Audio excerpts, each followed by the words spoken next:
Bonjour, je m'appelle Yanis Wachek, j'ai 23 ans, je suis actuellement étudiant à l'IDRAC Business School en Bac+4, Management des entreprises, option Marketing Digital. Aujourd'hui, dans cette présentation orale, nous reprendrons les éléments principaux de mon rapport de recherche axé sur le management d'équipe et tout particulièrement sur la motivation. Concernant le sommaire, dans un premier temps, je vais vous présenter l'entreprise Chanin dans laquelle j'évolue. Par la suite, nous allons voir ensemble le diagnostic de l'entreprise qui a été réalisé, qui va nous découler sur l'émergence de la problématique.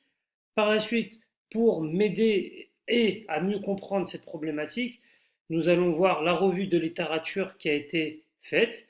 Par la suite, nous conclurons sur l'ensemble des recherches qui ont été faites et je vous présenterai les recommandations. Chanin est une entreprise de bâtiment. Elle a été créée en 1963 en région parisienne par M. Argan. Elle intervient dans 8 domaines d'intervention, dans les bureaux, les logements, les pénitentiaires, la mise en norme PMR, les parkings, l'énergétique, le génie civil et les logements médicalisés. Par an, Chanin ouvre environ 12 chantiers. Elle a réalisé en 2014 un chiffre d'affaires de 7,5 millions d'euros. Elle travaille essentiellement avec des sous-traitants. Cependant, il faut savoir que Chanin est une petite entreprise dans le monde du bâtiment. Elle a actuellement 14 salariés. Donc Chanin a travaillé avec des clients comme HSF, Immobilier 3F, Métro France, mais aussi le ministère de la Défense.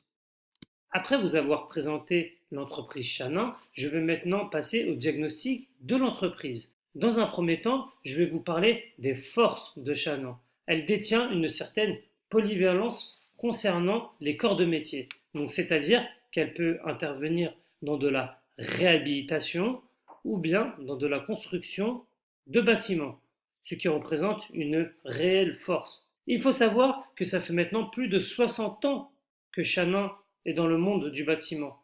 Donc, elle en a traversé énormément des chantiers, ce qui leur a permis d'avoir un important portefeuille sous-traitant. Comme j'ai pu le dire dans la présentation de Chanin, Chanin travaille énormément avec les sous-traitants.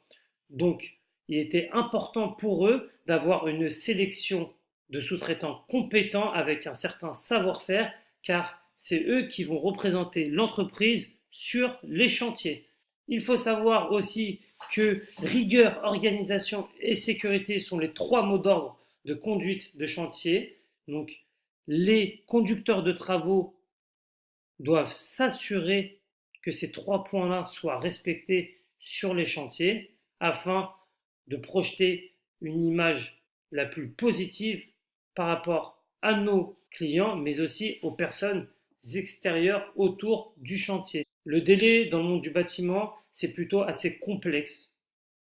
C'est pour cela que Chanin fait en sorte toujours de livrer les opérations de qualité. Les fournisseurs sont choisis pour leur qualité et leur respect de l'environnement, car aujourd'hui l'environnement représente un axe très important dans le secteur du bâtiment. Concernant les faiblesses de l'entreprise, les conducteurs de travaux ressentent une certaine démotivation due à l'incompréhension des multiples missions à effectuer.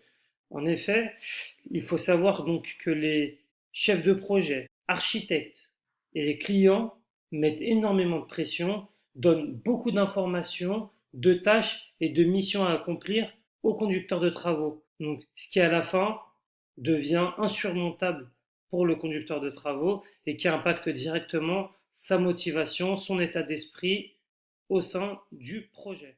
Il y a une certaine dépendance vis-à-vis des sous-traitants. Aujourd'hui, les sous-traitants représentent 90% des personnes intervenant sur nos chantiers. Il faut donc avoir un œil afin qu'ils puissent être le plus performants possible. Chanin a une certaine polyvalence, mais attention qui peut nous porter défaut, car nous ne sommes pas référencés sur un domaine de compétences en particulier. Pour les opportunités, les entreprises commencent à proposer des multiservices. Cela pourrait représenter un danger, mais si on prend du recul, Ces entreprises ne maîtrisent pas encore la totalité des métiers, contrairement à Chanin, car ça fait maintenant plus de 60 ans qu'ils sont dans le métier et qu'ils proposent ce concept de multiservice, ce qui nous donne un certain crédit par rapport à la concurrence. Ensuite, on constate que les clients recherchent de plus en plus les entreprises respectueuses de l'environnement. Et comme Chanin travaille avec des fournisseurs qui sont soucieux de l'environnement, cela nous donne un avantage en plus. Avec le projet du Grand Paris, il va y avoir énormément de chantiers à réaliser et donc d'appels d'offres.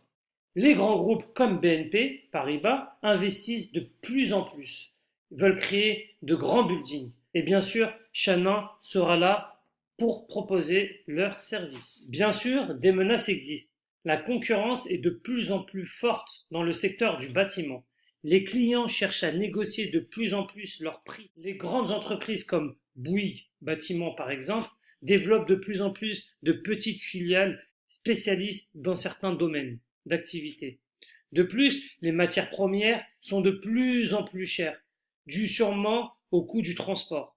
Par la suite, il y a un non-respect des délais de livraison de nos fournisseurs, ce qui nous expose à des pénalités de retard. Ces pénalités de retard sont les menaces les plus dangereuses à prendre en considération pour l'entreprise Chanin, car cela aura un impact direct sur la stabilité financière de l'entreprise. On l'a vu avec le diagnostic, de nombreux problèmes et questions se posent pour l'entreprise Chanin. Pour ma part et mon champ d'action, j'ai préféré me concentrer sur le management d'équipe, pour laquelle, effectivement, des questions et des problématiques se posent.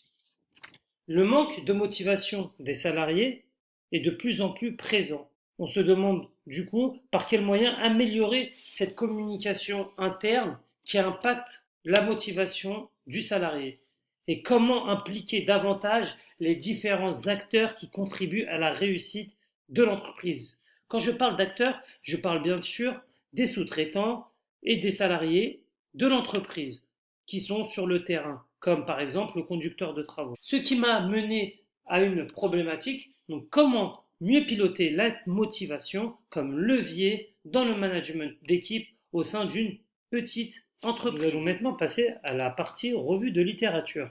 Pour la revue de littérature, j'ai voulu la commencer par cette citation de Zig Ziglar. C'est votre attitude, bien plus que votre aptitude, qui détermine votre altitude.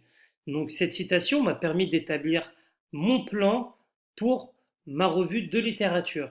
Ça m'a permis de faire un parallèle avec les points que je voulais aborder dans cette revue de littérature, donc qui sont la motivation et les éléments qui sont autour de cette motivation-là qui peuvent influencer l'individu dans ses prises de décision et dans sa performance. J'ai découpé mes recherches en 3 parties.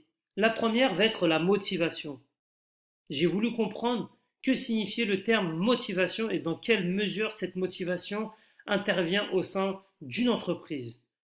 Donc la motivation a un rôle essentiel dans l'environnement de l'entreprise.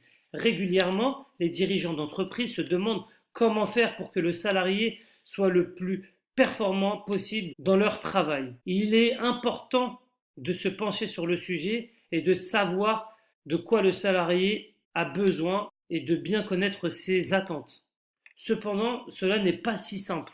Il y a des manières et des façons d'aborder ce genre de sujet. Il est important que l'ensemble des salariés soient dans les meilleures conditions possibles afin de produire un travail enrichissant au sein de l'entreprise. Concernant ma deuxième partie de revue de littérature, je vous la présenter sous forme d'une histoire de modèle théorique.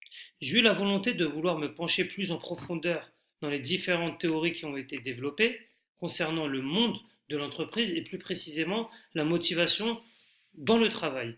Cela va me permettre de mieux comprendre le système d'un être humain en entreprise et d'avoir une vision plus pointue de la motivation. Ainsi, d'analyser l'impact que la motivation peut avoir. Des acteurs comme Maslow, McClelland ou Asberg nous font comprendre qu'il y a plusieurs axes et étapes dans la motivation. De plus, qu'il faut prendre l'environnement interne mais aussi externe en considération. Ainsi, avoir une plus grande attention à l'encontre des phénomènes qu'entoure l'individu. David McClelland a développé la théorie du besoin.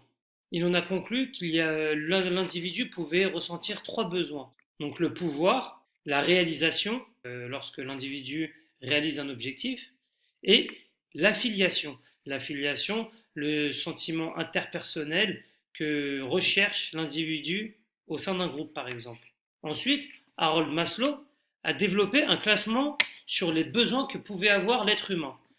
Donc, elle sera représentée en annexe dans mon rapport de recherche. Pour finir, Frédéric Asberg a développé l'utilisation de deux facteurs. Ces deux facteurs qui sont l'hygiène de vie que peut avoir l'individu, que ce soit interne ou externe, mais aussi la satisfaction, donc qui rejoint un peu la réflexion de David McClelland concernant la réalisation des objectifs. Ces trois théoriciens m'ont permis d'avoir une réflexion plus large de la motivation et de mieux comprendre l'impact qu'elle pouvait avoir au sein d'une entreprise. Donc, c'est certains points, l'analyse entre la motivation, la rémunération, les conditions de travail et la formation. Donc, pour que la motivation existe dans l'entreprise de l'être humain, il est essentiel d'avoir tous ces facteurs réunis.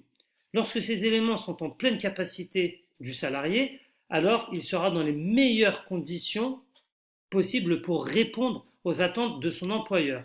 Cette motivation représente, entre guillemets, la colonne vertébrale du fonctionnement de l'entreprise. Elle touche l'ensemble des intervenants au sein de cette organisation. Donc j'ai eu un peu la sensation d'être dans un système de cercle vicieux où chaque acteur dépend d'un autre acteur. En effet, lorsque un salarié est performant, il va améliorer le chiffre d'affaires de l'entreprise. Alors l'entreprise va être plus généreuse et va vouloir réinvestir de différentes manières, comme par exemple dans la formation. Ça va aussi toucher les conditions de travail, donc à acheter de nouveaux biens matériels, donc comme des bureaux par exemple. Donc chacun des facteurs sont tous ensemble réunis autour de la motivation. Après avoir fini ma revue de littérature, j'en suis arrivé à la conclusion de 5 points pour répondre à ma problématique. La première, c'est que la motivation joue un rôle majeur au sein de l'entreprise. Ce terme de motivation est réellement à prendre en considération pour les chefs d'entreprise car c'est un facteur déterminant d'influence auprès de l'ensemble des collaborateurs. Par la suite, j'ai réussi à comprendre grâce aux théoriciens que chaque individu était unique et propre à soi-même. Il pouvait réagir de différentes manières même s'ils appartenaient à un même groupe. Par la suite, l'environnement qui entoure l'individu est déterminant pour son évolution. Quand je parle bien sûr d'environnement, c'est par rapport, par exemple, aux conditions de travail, à la rémunération, à la formation, tout ce qui peut entourer l'individu au sein d'une entreprise. Par la suite, les objectifs doivent être bien fixés, clairs et précis. Il est important que le salarié ne soit pas dans la confusion. Si les objectifs sont clairs, il sait où aller.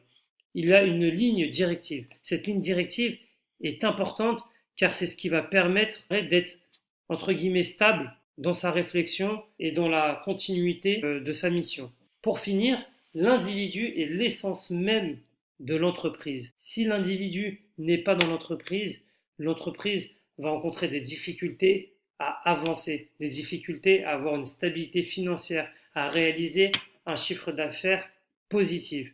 Donc, les salariés, les acteurs au sein de l'entreprise sont très de mes recherches. J'ai eu une réflexion sur certains axes à améliorer au sein de mon entreprise. Du moins, de les signaler à mes supérieurs afin de s'assurer qu'il y ait une réelle prise de conscience du facteur humain. Il est important de favoriser la communication au sein de l'entreprise. Quand je parle de communication, je parle bien sûr de communication interne. Il faudrait éviter une communication descendante et de ne pas être à l'écoute de ses salariés.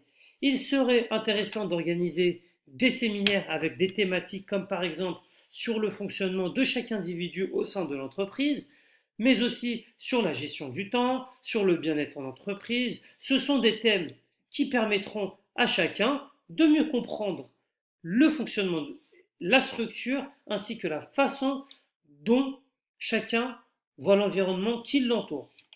Par la suite, organiser des entretiens individuels une fois, voire 2 fois par an, qui auront pour but de réaliser un bilan de compétences et de voir les objectifs qui ont été atteints ou non, puis établir de nouveaux objectifs et être à l'écoute des demandes ou questionnements que peuvent avoir le salarié. Quand je parle de demandes, ça peut être des demandes de formation, mais aussi des demandes de matériel pour améliorer les conditions de travail.